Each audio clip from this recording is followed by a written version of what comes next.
मैं भारत को भारतीयता की मान्यता के आधार पर फिर से खड़ा करना चाहता हूं, उस काम में लगा हूं। एक ताजा उदाहरण देता हूं। आजकल भारत में एक खराब बीमारी घुस गई है, चिकनगुनिया। लाखों लोग प्रभावित हैं। मैं 6 महीने से गांव-गांव घूम के उसका इलाज कर रहा हूं और आपको सुनकर ताज्जुब होगा, ज़्यादा लोगों को इलाज में मैं एक ही बात बताता हूं, तुलसी का काढ़ा पी लो। नीम की गिलोय होती है ना, उसको भी उसमें डाल लो, थोड़ा सूंठ डाल लो, थोड़ी छोटी पीपर डाल लो, बस ये 4-5 चीज़ें, और थोड़ा गुड़ डाल लो, क्योंकि ये कड़वा इतना है कि पी नहीं पाओगे। इतने मात्र से 3 खुराक में बीमारी ठीक हो रही है। और जो एलोपैथी से कर रहे हैं ना, बोवेरॉन के 3-3 इंजेक्शन ठोक दो, डाइक्लोफेनेक दे दो और पैरासीटामोल भी दे दो, जो तुम्हारे पास है सब दे दो। 20-20 दिन से बिस्तर में पड़े तड़प रहे हैं, 20-20 दिन से।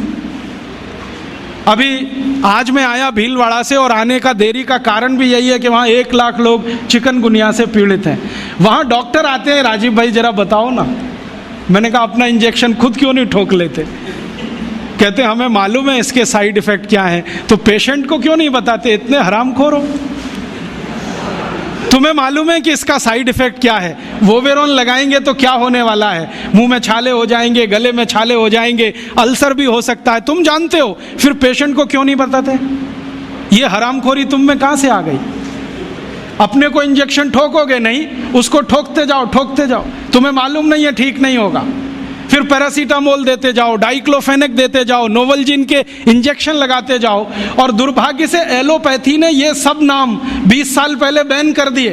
वो कहते हैं डाइक्लोफेनेक खराब है, पैरासीटामोल तो और भी खराब है, नोवलजिन तो 1984 से बैन है यूरोप में और अमेरिका में। वही इंजेक्शन यहाँ ठोक रहे हैं लगातार लगातार। दुष्परिणाम है कि मरीज ठीक ही नहीं हो रहे।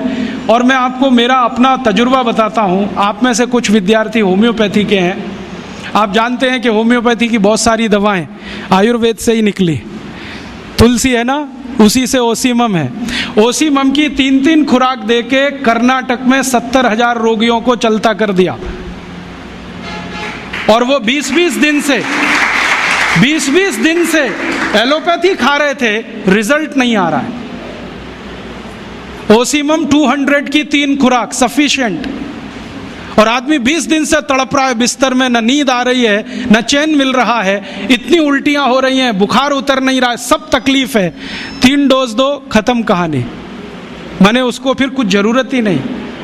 और फिर आज स्थिति यह है कि कर्नाटक सरकार ने हमारे ये कैंपों के रिजल्ट देखने के बाद अपने डायरेक्टर्स और जॉइंट डायरेक्टर सबको लाइन से लगा दिया, जाओ राजीव दीक्षित के पास, सीखो उससे वो क्या दे रहा है और रिजल्ट क्यों आ रहे हैं। हमने 70,000 पेशेंट को दवा दी, 6 मरे, और उन्होंने 1,22,000 को दी, उसमें से मुश्किल से 6 बचे।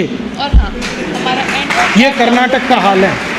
कर्नाटक में चिकनगुनिया इतना बुरी तरह से फैला है, कोई गांव नहीं बचा जहां चिकनगुनिया ना हो। मेरी तो स्थिति यह है कि कार्यकर्ता कम पड़ गए, डॉक्टर कम पड़ गए।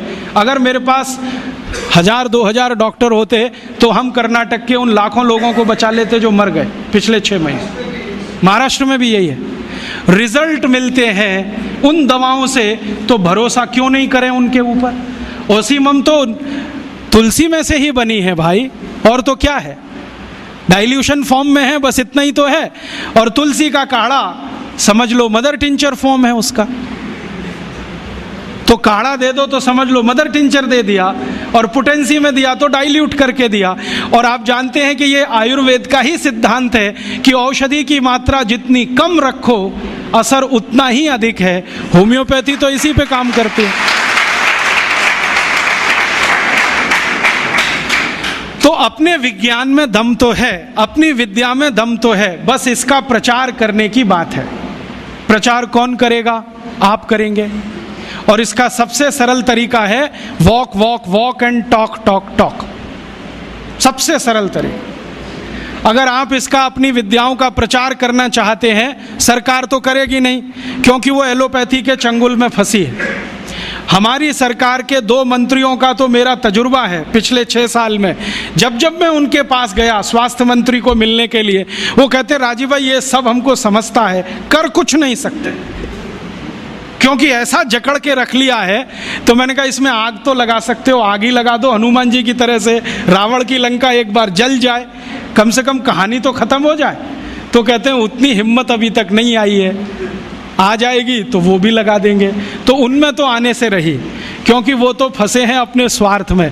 आप इसको तैयारी करो, एक ना एक दिन ये विदेश से आई हुई चिकित्सा पद्धति के तंत्र को ऐसे ही उखाड़ के फेंकना है जैसे ईस्ट इंडिया कंपनी को उखाड़ के फेंका था हमने तो।